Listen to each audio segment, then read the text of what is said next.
Hello student, आज class 10th की रसायन विज्ञान में पहला इकाई जो है रासायनिक पदार्थ प्रकृति एवं व्यवहार का में हम पहला अध्याय जो पढ़ेंगे रासायनिक क्रियाएं एवं समीकरण। इसके अंतर्गत हमको कई चीज़ें पढ़नी हैं। पहला आपका टॉपिक है पदार्थ की अवस्था परिवर्तन। पदार्थ की अवस्था परिवर्तन मुख्यतः दो प्रकार की होती है। मुख्यतः दो प्रकार की होती है। इसके पहले अवस्था परिवर्तन किसे कहते हैं? एक अवस्था से दूसरे अवस्था में क्या एक अवस्था से दूसरे अवस्था में बदलने की प्रक्रिया को अवस्था परिवर्तन कहते हैं। और अवस्था परिवर्तन मुख्यतः दो प्रकार की होती है। पहला भौतिक अवस्था परिवर्तन, दूसरा रासायनिक अवस्था परिवर्तन। ठीक, अब आपकी टॉपिक जो है भौतिक अवस्था परिवर्तन किसे कहते हैं? कहा जाता है वे अवस्था परिवर्तन जिसमें पदार्थ के आकार, आयतन, ताप आदि में परिवर्तन होता है, परंतु इसके रासायनिक संगठन में कोई परिवर्तन नहीं होता है, उसे भौतिक अवस्था परिवर्तन कहते हैं। भौतिक अवस्था परिवर्तन में पदार्थ का रासायनिक संगठन क्या भौतिक अवस्था परिवर्तन में पदार्थ का रासायनिक संगठन समान रहता है, परंतु उसकी भौतिक अवस्थाएं जैसे ताप, आकार, आयतन आदि भिन्न भिन्न होती हैं। जैसे आप देखेंगे, पहला उदाहरण के रूप में मोम का पिघलना या मोम का पिघलना, दूसरा मोम का पिघलना, बर्फ का गलना, ठीक, बर्फ का गलना, लोहे का पिघलना, लोहे का पिघलना,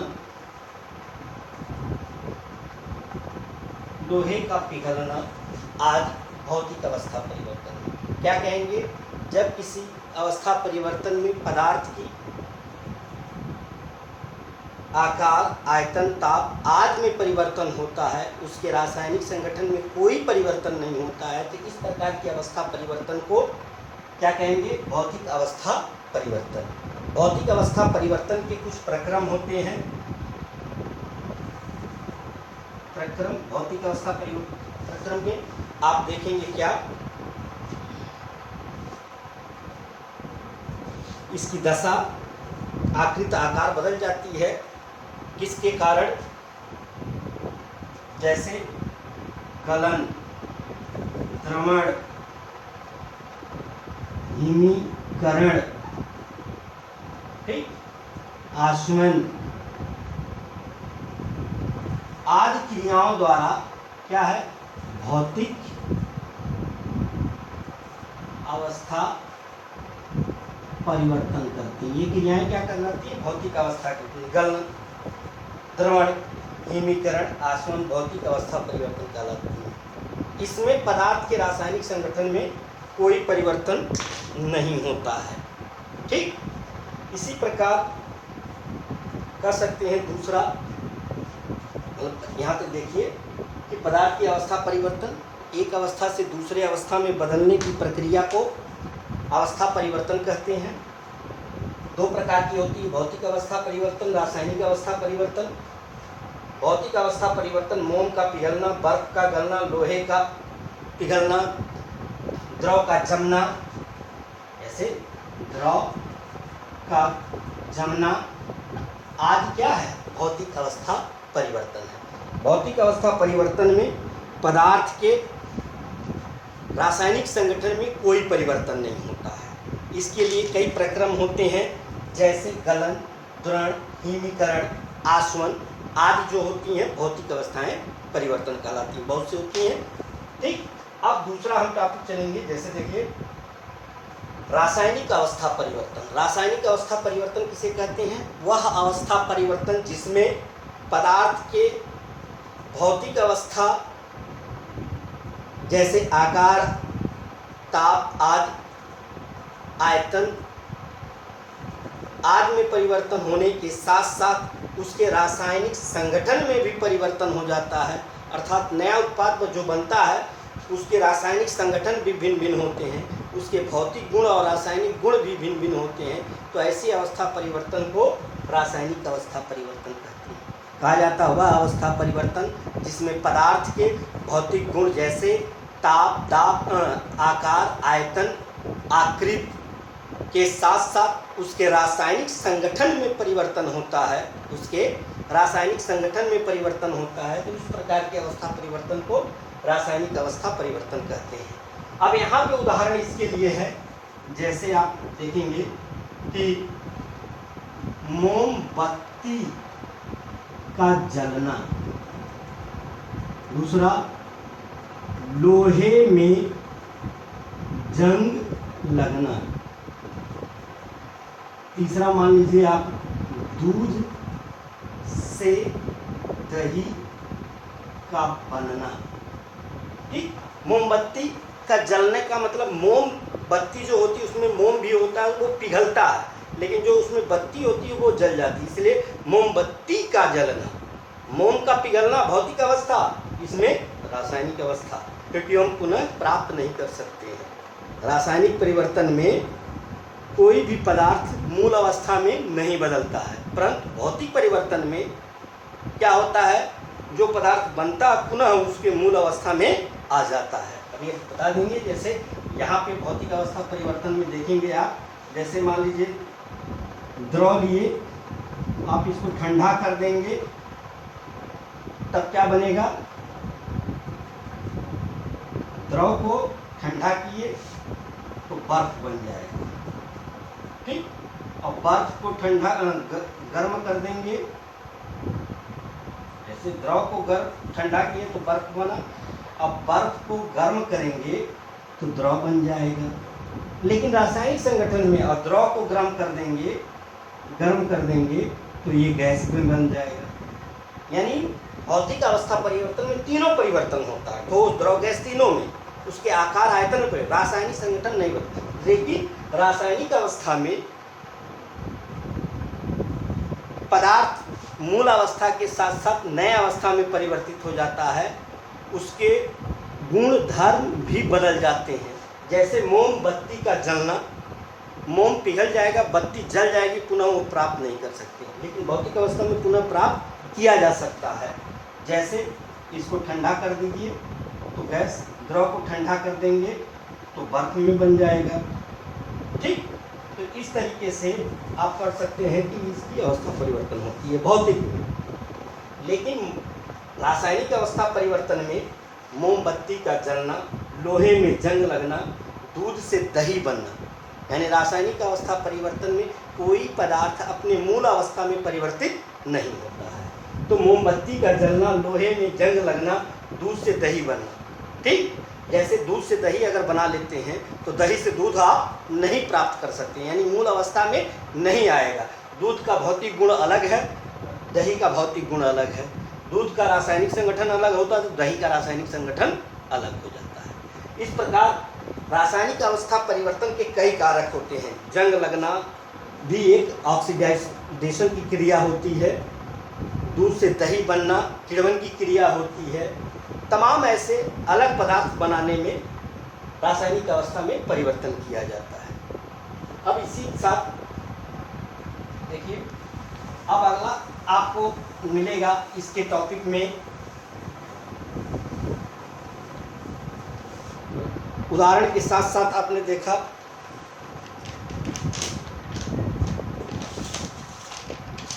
अब दूसरा है, जैसे जंग लगना। कौन सी क्रिया का अगर पूछा जाएगा कि जंग लगना भोजन का पाचन कौन सी क्रिया है? तो रासायनिक क्रिया है, रासायनिक परिवर्तन होता है। दूध का दही बनना रासायनिक परिवर्तन होता है। ठीक, तो इस प्रकार की घटना को लेकर अगर रासायनिक परिवर्तन हो रहा, उसके संगठन में परिवर्तन हो रहा तो कैसे होता है, उसी पर बना है रासायनिक अभिक्रिया। रासायनिक अभिक्रिया, ठीक, रासायनिक अभिक्रिया, केमिकल रिएक्शन कहा जाता है। रासायनिक अभिक्रिया किसे कहते हैं? दो या दो से अधिक पदार्थ, क्या, दो या दो से अधिक पदार्थ परस्पर मिल करके एक नए उत्पाद का निर्माण करते हैं, तो इस प्रकार की क्रिया को रासायनिक अभिक्रिया कहते हैं। इस प्रकार की क्रिया को क्या कहते हैं? रासायनिक अभिक्रिया कहते हैं। ठीक, कैसे कहेंगे? जब दो या दो से अधिक पदार्थ परस्पर मिल करके एक नए उत्पाद बनाते हैं, तो इस प्रकार की अभिक्रिया को रासायनिक अभिक्रिया कहते हैं। जैसे आपने लेंगे, जैसे मान लीजिए मैग्नीशियम है, इस पर ऑक्सीजन से क्रिया कराएंगे तो मैग्नीशियम ऑक्साइड बनेगा यहाँ बैलेंस करने के लिए। ठीक, अब ये क्या है? दो अलग अलग पदार्थ हैं, इधर के कहते हैं अभिकारक और इधर वाले को कहते हैं उत्पाद। इसका गुण अलग है और इन दोनों का गुण अलग अलग है, यानी इसके भौतिक गुण अलग है, इसके भी भौतिक गुण अलग है, इसके रासायनिक संगठन अलग अलग है, मैग्नीशियम ऑक्सीजन, और एक नया उत्पाद बना जिसका रासायनिक संगठन MgO है। ठीक, अब यह अभिक्रिया इसको हम कहते हैं। जैसे और दूसरी मान लीजिए आप ले लें कार्बन की क्रिया, ऑक्सीजन CO2 बन गया, नया उत्पाद बन गया। ये कार्बन है, ये ऑक्सीजन CO2 बन गया। तो इस प्रकार तमाम ऐसी क्रियाएं जो होती हैं वो रासायनिक अभिक्रिया कहलाती है। जैसे कहेंगे कि एक पदार्थ जब दूसरे पदार्थ में बदल जाता है, यानी कैसे? जब दो अभिकारक परस्पर क्रिया करके एक नए उत्पाद बनाते हैं, तो इस प्रकार की अभिक्रिया को रासायनिक अभिक्रिया कहते हैं। समझ में? अब रासायनिक अभिक्रिया को कैसे लिखा जाता है, तो उसके लिए रासायनिक समीकरण दिया जाता है। ठीक, ये समझ में आया कि नहीं? एक मैग्नीशियम और ऑक्सीजन क्रिया करके एक नया उत्पाद बना देता है, तो इस प्रकार की क्रिया को हम रासायनिक अभिक्रिया कहते हैं। दूसरी बात, रासायनिक अभिक्रिया को लिखते समय कैसे लिखेंगे, तो दो चीजें हैं। पहले हम रासायनिक समीकरण, इसके बाद अगला टॉपिक आपका रहेगा रासायनिक समीकरण। रासायनिक समीकरण किसे कहते हैं? तो कहा जाता है किसी रासायनिक अभिक्रिया में भाग लेने वाले अभिकारक, किसी रासायनिक अभिक्रिया में भाग लेने वाले अभिकारक तथा अभिकारक परस्पर, या कह सकते हैं किसी रासायनिक अभिक्रिया में भाग लेने वाले अभिकारक तथा उत्पाद को रासायनिक सूत्रों या प्रतीकों द्वारा व्यक्त या निरूपित करने की समीकरण को रासायनिक समीकरण कहते हैं। व्यक्त या निरूपित करने के समीकरण को रासायनिक समीकरण कहते हैं। जैसे मान लीजिए अभिकारक और उत्पाद, मान लीजिए Mg + O2, तो ये बना 2MgO। ठीक, ये इधर के जो बाएं साइड में लिखा जाता है वो सदैव अभिकारक होता है, और जो दाएं साइड में लिखा जाता है वो उत्पाद होता है। यानी कह सकते हैं किसी भी रासायनिक समीकरण में अभिकारक तथा उत्पाद को किसी रासायनिक सूत्रों, जैसे Mg, रासायनिक प्रतीकों, सूत्रों और रासायनिक प्रतीकों द्वारा व्यक्त करना या निरूपित करने कोई समीकरण को रासायनिक समीकरण कहते हैं। रासायनिक समीकरण लिखते समय अभिकारक और उत्पाद के बीच में या तो तीर का चिन्ह लगाते हैं या इक्वल का चिन्ह लगाते हैं। क्या लगाते हैं? तीर का चिन्ह या इक्वल का चिन्ह लगाते हैं। समझ में आया? अब बाएं साइड अभिकारक और उधर उत्पाद। और हम बताते हैं रासायनिक समीकरण लिखने के नियम। अगला क्या हो जाएगा? रासायनिक समीकरण लिखने के नियम। रासायनिक समीकरण लिखने के नियम। हालांकि ये नियम कई तरह से लिखा जाता है। तो रासायनिक समीकरण लिखने का नियम क्या है? पहले ढांचा लिखते हैं। जैसे मान लीजिए आपको लिखना है रासायनिक समीकरण मैग्नीशियम की क्रिया ऑक्सीजन से कराते हैं। तो अब ये क्रिया मैग्नीशियम की क्रिया ऑक्सीजन से कराते हैं, तो सदैव मैग्नीशियम की क्रिया Mg, पहले आपने क्या मैग्नीशियम और दूसरा ऑक्सीजन। अब ये उत्पाद क्या बनेगा? जब भी कोई पदार्थ ऑक्सीजन से क्रिया करता तो ऑक्साइड बनाता है। तो यहाँ पे मैग्नीशियम क्रिया ऑक्सीजन से किया, इसे मैग्नीशियम क्रिया ऑक्सीजन से किया तो क्या बना? मैग्नीशियम ऑक्साइड बना। क्या? Magnesium oxide. अब इसका सूत्र कैसे लिखेंगे? पहले तो आपने देखा इसके प्रतीक, दूसरे स्टेप में जाएंगे तो प्रतीक लिखेंगे। Mg मैग्नीशियम का प्रतीक और ऑक्सीजन सदैव अणु के रूप में लिखा जाता है तो O2 तीर लगा देंगे। अब मैग्नीशियम ऑक्साइड कैसे लिखेंगे? तो ये जान लीजिए, एक Mg लिखिए और O लिखिए, यानी मैग्नीशियम ऑक्सीजन से क्रिया करेगा तो Mg और O। मैग्नीशियम की संयोजकता 2 होती है, इसकी सी संयोजकता ऊपर लिख देंगे। क्या लिखेंगे? संयोजकता, और ट्रांसफर करेंगे इसको तो क्या आ जाएगा? Mg2O2, यानी ये बना क्या? MgO। क्या बना? MgO। यहाँ 2 और 2 अनुपात निकालेंगे तो क्या आएगा? MgO। ठीक, तो आप यहाँ लिख दीजिए MgO। अब तीसरी चरण में आता है जो अब दोनों तरफ के परमाणु को संतुलित करते हैं। Mg का एक परमाणु, यहाँ Mg का एक परमाणु, लेकिन यहाँ ऑक्सीजन का 2 है, यहाँ ऑक्सीजन का 1 है। तो अगर हम यहाँ 2 का गुणा कर देंगे तो ऑक्सीजन तो बैलेंस हो जाएगा, लेकिन यहाँ Mg नहीं होगा तो Mg का भी 2 का गुणा कर देंगे तो सब कर रहे हैं। यानी तीसरे चरण में Mg plus O2 gives MgO। तो यहाँ पे आप आ जाएगा 2 और यहाँ पे आ जाएगा 2, गुणा कर देंगे MgO हो जाएगा। यानी पहले हम जो तत्व लेते हैं, जो अभिकारक लेते हैं, उसका नाम लिख लेते हैं और फिर उनके प्रतीकों या सूत्रों को संकेत द्वारा व्यक्त करते हैं। और सूत्र लिखने के लिए जैसे Mg का लिख लिए। अगर इसी तरीके से आप मान लीजिए कोई और भी समीकरण लेते हैं, ध्यान दे दीजिए इस पर।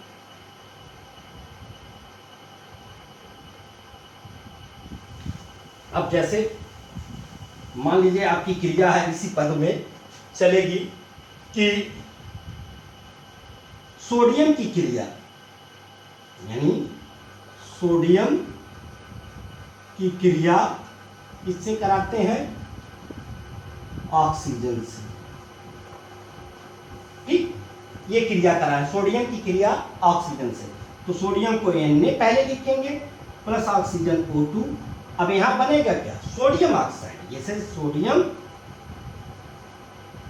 और plus oxygen gives sodium oxide. तो आप ध्यान दीजिए, यहाँ Na लिखिएगा, यहाँ O। Na की संयोजकता 1 होती है, इसकी संयोजकता 2 होती है, ट्रांसफर करेंगे तो Na2O1, यानी इसको लिख सकते हैं Na2O, यानी ये सोडियम ऑक्साइड का सूत्र है। तो यहाँ आप लिख दीजिए Na2, बैलेंस नहीं है। अब यहाँ पे 2 लिख देते हैं, अगर ऑक्सीजन Na है प्लस O2, अब N2O। एक चरण तो ये हो गया, दूसरा चरण ये, तीसरे में परमाणु को संतुलन। यहाँ Na2O, ऑक्सीजन यहाँ 2 है, इधर भी 2 होनी चाहिए, तो यहाँ लिखेंगे क्या? Na2O, 2 का गुणा कर देंगे।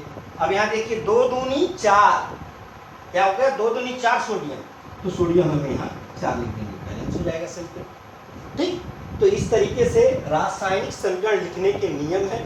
इसके बाद रासायनिक समीकरण को संतुलित करना अगले टॉपिक में बताएंगे। धन्यवाद इतना, और इसका नोट हम आपको भेज देंगे।